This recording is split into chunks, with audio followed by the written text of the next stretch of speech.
Deməli, vəkilliyin inkişafı ilə bağlı mən qeyd etməliyəm ki, vəkillik 2018-ci ildən sonra biz bunu həmişə deyirik. Mən də bax, riyaset heyətinin üzvü olaraq bu tədbirlərdə də iştirak edirəm və eyni zamanda məhkəmələrdə də iştirak edirəm. Yəni, bu danılmaz faktdır ki, 2018-ci ildə bizim hazırda Vəkillər Kollegiyası riyaset heyətinin sədri hörmətli Anar Bağırovun bu vəzifəyə seçilməsindən sonra vəkilliyin inkişafında yeni bir dövr başlayıb. Bu, yəni, danılmaz bir faktdır, göz qabağındadır. Bunu mən qısa olaraq deyə bilərəm ki, həm bu vəkillərin sayının hər il keçirilən bu imtahanlar, çox gərgin keçir bu imtahanlar. Mən özüm o ixtisas komissiyasında olanda birinci dəfə 2018-ci ildə vəkilliyə qəbul keçirildi. O vaxtdan sonra ən böyük qəbul onda oldu da, hardasa 600 nəfərə yaxın şəxs vəkilliyə qəbul olundu və vəkillərin sayı gəlib 1000 nəfərdən yuxarı oldu və bundan sonra hər il 2 dəfə, 3 dəfə bu imtahanlar keçirildi.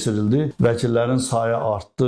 Vəkillərin sayının artması ilə bağlı da cəmiyyətdə vəkilliyə münasibətin dəyişməsi müşahidə olundu. Çünki vəkillik artıq cəmiyyətə açıq oldu. Hesab edilir ki, 2018-ci ilə qədər vəkillik bir qapalı təşkilat idi. Burada yəni vəkilin məlumatları heç arada dərc olunmurdu. Neçə nəfər vəkil var? Bu vəkillərin soyadı, adı, atasının adı tutaq ki, heç arada ümumi bir cədvəl şəklində göstərilmirdi ki, məsələn, vətəndaş bilsin ki, belə bir vəkillər var. Hüquq məsləhətxanaları var idi. Sonradan bu hüquq məsləhətxanalarının adlarının da vəkil bürosu adına dəyişdirilməsi də cəmiyyətin vəkilliyə alışmasına, cəmiyyətin artıq hüquq məsləhətxanası kimi yox, vəkil bürosu kimi, vəkillər kimi olmasını cəmiyyətdə təbliğ edilməsinin əsas amillərindən biri oldu. Digər məsələ Vəkillər Kollegiyasının artıq Azərbaycan Respublikası hüdudlarından kənara çıxıb çox nüfuzlu beynəlxalq vəkil qurumlarına üzv olmasıdır. Bugün demək olar ki, elə bir